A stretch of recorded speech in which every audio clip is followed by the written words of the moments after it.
છોટાઉદેપુરનો જોડીદાર વિકાસ અહીંયા સામે આવ્યો છે। વિકસિત છોટાઉદેપુરના દાવાની અહીંયા પોલ ખુલી ગઈ છે।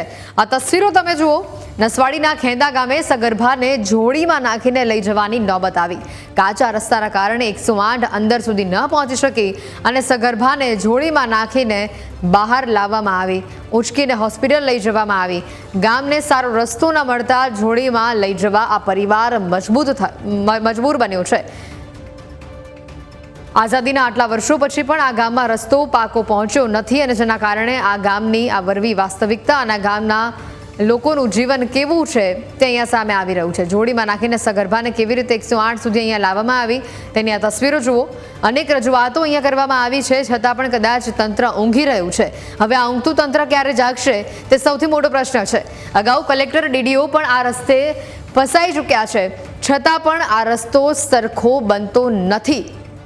આ સગર્ભાને કંઈ થયું હોત અથવા તો કોઈ અન્ય મોટી મુસીબત સામે આવી હોત તો શું દશા થાત, કોણ તેની જવાબદારી લેત, એ પણ મોટો સવાલ અહીંયા ઉદ્ભવી રહ્યો છે। સાથે જ ભારે વરસાદની મોસમમાં આ રસ્તા પર કેવા પાણી ભરાતા હશે તેની પણ આપણે કલ્પના કરી શકીએ છીએ, કારણ કે ઠેક ઠેકાણે ખાડારાજ જોવા મળી રહ્યું છે। છોટાઉદેપુરની આ વરવી વાસ્તવિકતા છે, જોડીદાર વિકાસની આ તસવીરો છે। વિકસિત છોટાઉદેપુરના બણગા તો ફૂંકવામાં આવે છે, પણ ખરેખર અંદરની હાલત શું છે તે આ તસવીરો જાતે કંઈ બતાવે છે।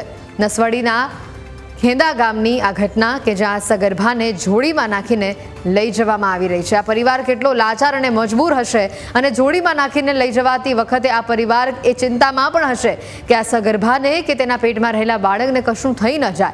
જો કદાચ આ ઘટનામાં કંઈક એવું બન્યું હોત, માતા અથવા નવજાત બાળકને કશું થઈ ગયું હોત તો જવાબદારી તંત્ર લેત? આ સૌથી મોટો સવાલ અહીંયા ઊભો થઈ રહ્યો છે। કોંગ્રેસ પ્રવક્તા ડોક્ટર મનીષ દોશી આપણી સાથે અત્યારે ફોનલાઈન ઉપર જોડાયા છે। મનીષજી, સ્વાગત છે ન્યૂઝ કેપિટલમાં આપનું।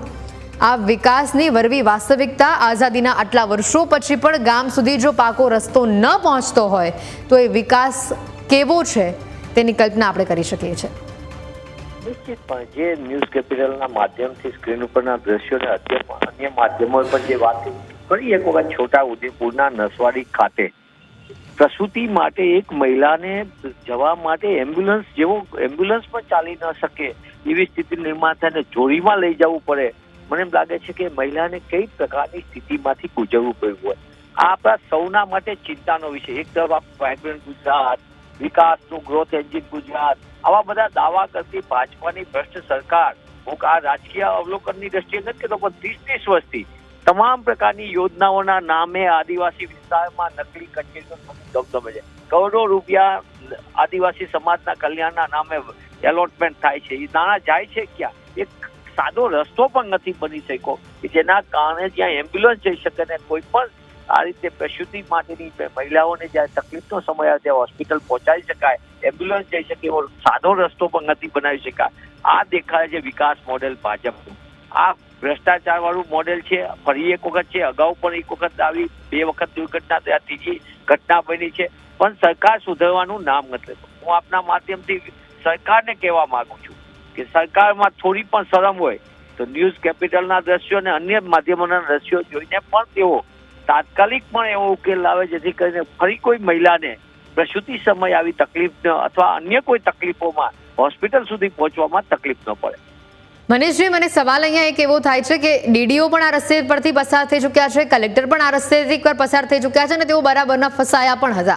એટલે જો આવા મોટા અધિકારીઓ ફસાતા હોય તો એમને જાતે અનુભવ થતો હોય એટલે એમણે રસ્તો તાત્કાલિક બનાવવા માટેની આગળ દરખાસ્ત, આગળની રજૂઆત કરવી જોઈએ। પણ અહીંયા તો કદાચ એવું બન્યું હશે કે આપણે ફસાયા એટલે બીજી વાર આ રસ્તે કે આ ગામમાં આપણે જવું જ નથી।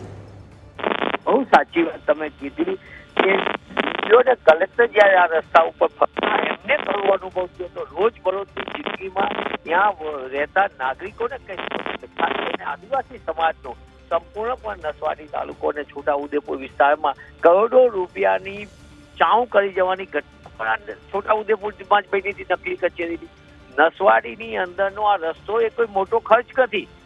સાદો રસ્તો બનાવવા માટે ડીડીઓ ને કલેક્ટર ઈચ્છે તો ગમે તેમાં બની શકે। પ્રધાનમંત્રી સડક યોજનામાં પણ આ જોગવાઈ છે। તમારે સાદો રસ્તો જિલ્લા પંચાયતના ફંડમાંથી બની શકે। એ વિસ્તારની અંદર જે ખનીજ ચોરીને બીજું બધું જેની ઉપર રોક લગાવીને પ્રાથમિકતા આપવામાં આવે તો પણ આ રસ્તો બની શકે। પણ ઈચ્છા શક્તિનો અભાવ, 30 વર્ષથી સરકાર, અધિકારી રાજ અને દેખાવ પૂરતું જ્યારે સાહેબ આવે ત્યારે મોટા મોટા કરોડો રૂપિયાના ફંક્શન કરવાના અને પછી જનતાને ભૂલી જવાની, અને એના કારણે આ તકલીફનો સામનો વારંવાર જનતાને કરવો પડે છે. હું પુનઃ આપના માધ્યમથી આપણે બહુ સારી વાત કીધી કે કલેક્ટર ને ડીડીઓ આ રસ્તે ફસાણા તો પછી પણ એમને યાદ ન આવ્યું કે આ રસ્તો, એમને રસ્તો બદલી નાખ્યો. અત્યારે અધિકારીઓની રાજમાં ભાજપ સરકારમાં એક જ વાત છે, તમને તકલીફ પડે કાં એને દૂર કરી દો, એટલે સંપૂર્ણ દૂર કરી દો, અને કાં રસ્તો બદલી નાખો, એ ગામને કોઈ સુવિધાથી જોડવાનું જ નહીં. અને એના કારણે આજે આ પરિસ્થિતિનું પુનઃનિર્માણ થયું છે. ફરી એકવાર આવી બીજી ત્રીજી વખતની આ ઘટના પછી પણ જો સરકારમાં થોડી પણ શરમ હોય ભૂપેન્દ્રભાઈ પટેલની સરકારમાં, તો તાત્કાલિકપણે આ વિસ્તારમાં પુનઃ કોઈ મહિલાને આવી તકલીફનો, કોઈ બુઝુર્ગને કોઈ તકલીફ ન હોય, કોઈ બાળકને ન પડે તકલીફ, એના માટે પણ એક વાહન ચાલી શકે એવો રસ્તો કરી દેવામાં આવે એવી હું આપના માધ્યમથી માંગ કરું છું. મનીષજી, એક મહત્વની વાત એ આવે છે, આપ પણ કહી રહ્યા છો ને, અગાઉ મીડિયા સમક્ષ પણ આવી ઘણી જ બધી વાતો આવી ચૂકી છે કે છેવાડાના ગામોમાં ઘણી જ બધી આવી પરિસ્થિતિ છે. આ તો આપણે છોટાઉદેપુરના દ્રશ્યો બતાવ્યા. ઘણા એવા ગામડાઓ છે કે જ્યાં હજી આવા પાકા રસ્તાનો અભાવ છે, ને જેના કારણે ઘણી જ લોકોને હાલાકી ભોગવવી પડતી હોય છે. સરકારના ધ્યાને મીડિયા જો આટલી બધી રજૂઆત કરતી હોય તો કેમ પગલાં લેવામાં આવતા નથી? અને જો નથી જ લેવામાં આવતા તો વિપક્ષ તરીકે આપની ભૂમિકા શું રહેશે? કારણ કે આપને પણ ખબર છે કયા ગામના કયા રસ્તાની હાલત એટલી દયનીય છે. મીડિયા પણ વારંવાર રિપોર્ટ બતાવતી હોય છે, તો પછી હવે વિપક્ષે જાગવું પડશે ને વિપક્ષે સરકારની આંખો ખોલવી પડશે. નિશ્ચિતપણે હું આપણા માધ્યમથી નિષ્ઠાપૂર્વક કહું છું કે અમે તાત્કાલિક પણ છોટાઉદેપુરનું અમારું સ્થાનિક સંગઠન, અમારા સુખરામભાઈ રાઠવા પૂર્વ વિપક્ષના નેતા, એમને તમામને હું આ બાબતથી સંપૂર્ણપણે વાકેફ કરીને સૌથી પહેલી પ્રાથમિકતામાં આ રસ્તો બને એ દિશા માટે, અને આવા જે કોઈ ગામ છે અંતરિયા ગામો, જે ગામોની અંદર આવી રીતે એમ્બ્યુલન્સ પણ નથી જઈ શકતી, ને એના કારણે લોકોને જે તકલીફ પડે છે, મુશ્કેલી પડે છે, અને તે પરિસ્થિતિનો ઉકેલ આવે એના માટે અમે વ્યક્તિગત રીતે ધ્યાન રાખીને આ દિશામાં કામ કરશું. કોંગ્રેસ પક્ષ તરીકે પણ હું આપના માધ્યમથી જવાબદારીપૂર્વક કહું છું કે આ ઘટના ઘણી દુર્ભાગ્યપૂર્ણ છે. આપણે જી બિલકુલ મનીષજી, આભાર ન્યૂઝ કેપિટલ સાથે જોડાવા બદલ. કોંગ્રેસ પ્રવક્તા મનીષજીને આપણે સાંભળ્યા, અને આપણી સાથે હવે ભીલ સમાજના આગેવાન દાદુભાઈ પણ અહીંયા જોડાયા છે. દાદુભાઈ, સ્વાગત છે ન્યૂઝ કેપિટલમાં આપનું. આ ગામની જે વરવી વાસ્તવિકતા અહીંયા સામે આવી, વિકાસ આ ગામ સુધી આટલા વર્ષે પણ નથી પહોંચ્યો, ને આજે એટલે જોડીમાં નાખીને સગર્ભાને લઈ જવી પડી રહી છે દવાખાને. કેટલો ખરાબ આ સમય કહેવાય, અને આટલા આઝાદીના વર્ષો પછી પણ આવી હાલત રસ્તાની. જી મેડમ, તમને મેં જણાવું કે આ વિસ્તારમાં એક જ ઘટના આવી નથી, એવી તો ઘણી બધી ઘટના બની ચૂકી છે. અને અમે આ રસ્તા માટે સરકારને ઢોલ નાંગારા વાગીને પણ વિરોધ કરી થાક્યા છે. આ રસ્તા પર જ કલેક્ટર સાહેબ અને જિલ્લા વિકાસ અધિકારી સાહેબ પણ ફસાયેલા. એ લોકોએ પણ અમને વિશ્વાસ આપેલો કે રસ્તો તમારો જરૂર બનાવી આપીશું, પરંતુ 4 ઇંચનો પણ રસ્તો નથી બનાવી આપ્યો. અમે આઝાદીના આટલા વર્ષો સુધી આ કેટલી દુઃખ ભોગવી રહ્યા છે. જ્યાં 4 થી 5 ગામડાને જોડતો મેઇન રસ્તો છે, આ રસ્તો 3 કિલોમીટરનો છે, એ પણ બનાવી નથી આપતા. દાદુભાઈ, આપે કેટલી વાર રજૂઆત કરી છે લેખિતમાં અને મૌખિક?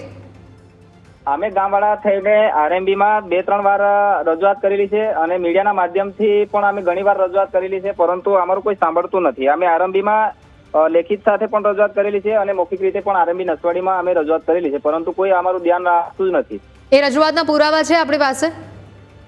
એ તો 2 વર્ષ પહેલાના પુરાવા, એટલે કદાચ હશે, મારી જોડે હશે, લગભગ જોઈશું મેં. બિલકુલ. અને અહીંયા જ્યારે ધારાસભ્યો વોટ માંગવા આવે છે ત્યારે શું પરિસ્થિતિ છે? ત્યારે આપ તેઓને કહો છો કે અહીંયા વોટ માંગવા કરતા પહેલા રસ્તા બનાવો, તેવી રજૂઆત આપ તેઓને કરો છો, ને તેઓના તરફથી શું જવાબ આવે છે?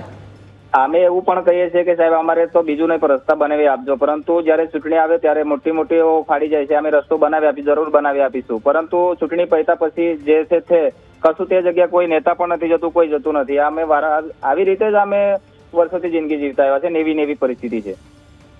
બિલકુલ દાદુભાઈ, આભાર ન્યૂઝ કેપિટલ સાથે જોડાવા બદલ.